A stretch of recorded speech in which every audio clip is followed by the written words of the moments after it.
आज ही Doubtnut app download करें। Doubtnut पर अपने सभी गणित, रसायन विज्ञान, भौतिक विज्ञान और जीव विज्ञान के डाउट्स का करो सफाया।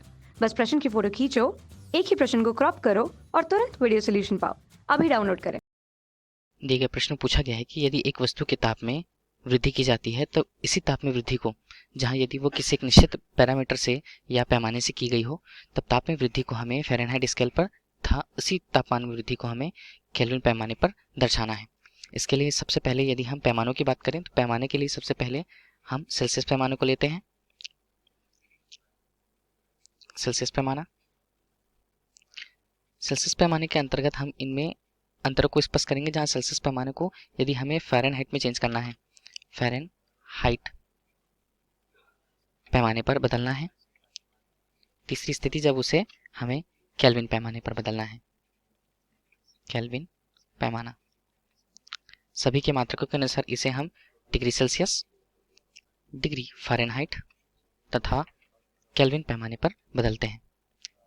इस स्थितियों की तुलना हम इन पैमानों की स्थितियों की तुलना पानी के हिमांक बिंदु, जो उसकी प्रारंभिक बिंदु से स्पष्ट होती है, तथा उसके क्वथनांक बिंदु से स्पष्ट होती है, जहां सेल्सियस पैमाने पर हिमांक बिंदु हमारे लिए 0 डिग्री सेल्सियस तथा यह मान 100 डिग्री सेल्सियस होता है, तथा तापांतर को जो हमारे लिए 100 बराबर भागों में बटा होता है, इनके बीच का तापांतर, जिसे हम डेल्टी से प्रदर्शित कर सकते हैं। इसी प्रकार यदि हम सेम इसी तरह फ़ारेनहाइट पैमाने पर इसकी चर्चा करें, तब यह 32 डिग्री फ़ारेनहाइट से शुरू होकर के 212 डिग्री फ़ारेनहाइट पर खत्म होता है, जहां तापांतर या इनके बीच पैमाने में अंतर 180 बराबर भागों का होता है, जिसे हम डेल्टी से प्रदर्शित कर सकते हैं। इसी प्रकार तीसरी स्थिति, जहां केल्विन पैमाना 273 केल्विन से शुरू होकर 373 केल्विन पर खत्म होता है, इसके बीच के तापांतर की स्थिति को हम 100 बराबर भागों में बांट सकते हैं, जो तापांतर को बताता है, जिसका तापांतर 100 होता है। इन तीनों स्थितियों में यदि हम प्रश्नानुसार इस चीज को देखें कि यदि हमें तापांतर प्रश्नानुसार तापांतर, अर्थात चलिए हम उसे ताप वृद्धि के रूप में स्पष्ट करते हैं, ताप वृद्धि के रूप में, जैसे हम यदि डेल्टी से स्पष्ट किए हुए हैं, तब इनका मान हर एक अलग अलग प्रक्रमों के लिए अलग अलग है। जहां यदि हम देखें तो इनका मान केल्विन पैमाने के लिए समान आता है सेल्सियस पैमाने से, तथा इसके लिए 180 बराबर भागों में हमें मिलता है।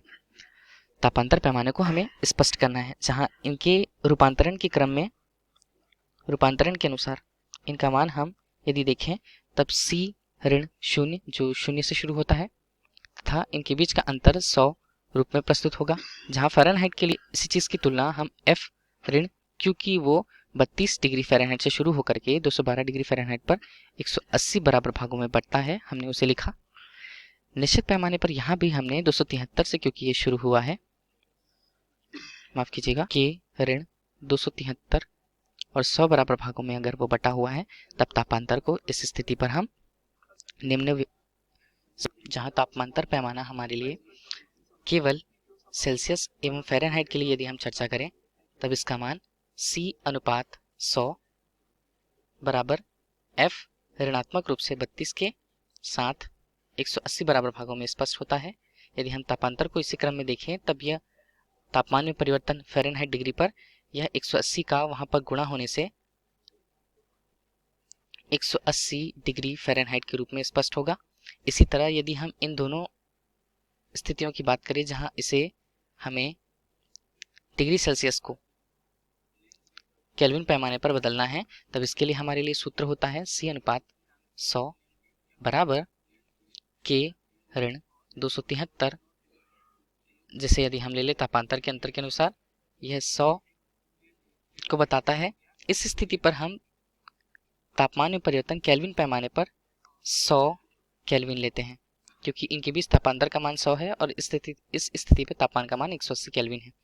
संयुक्त रूप से यदि हम इन पर तीनों पर देखना चाहें, तब इनका मान 100 के रूप में, सेल्सियस का, फ़ारेनहाइट का 180 के संदर्भ में बराबर भागों के अनुसार, तथा केल्विन पैमाने का डेल के 100 के पैमाने पर हमें प्राप्त होता है। यही प्रश्न में पूछा गया था। धन्यवाद। कक्षा 6 से 12वीं से लेकर नीट, IIT, JEE वो एडवांस के लेवल तक 1 करोड़ से ज्यादा छात्रों का भरोसा। आज ही डाउनलोड करें डाउटनेट ऐप या व्हाट्सएप करें अपने सारे डाउट्स 8400 400 400 पर।